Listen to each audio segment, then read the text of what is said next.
Welcome to the new UI widgets tutorials. This tutorial is about localization integration. You can add integration of most localization systems. In this tutorial will be used i2 localization package. Adding support for the localization system is very simple. First, add two methods to get translation and country code. Then add localization locale change call on locale change. On locale change, the widgets are immediately updated. The list view items sort changed with the language change. Autocomplete input also works with the current language.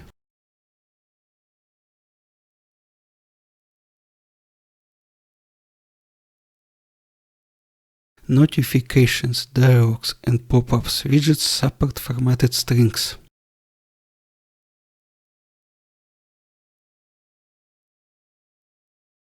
The dialog and pop-up have the setting formatted to use the formatted strings. The notification has the setMessage method for the same purpose. That's all, thanks for watching.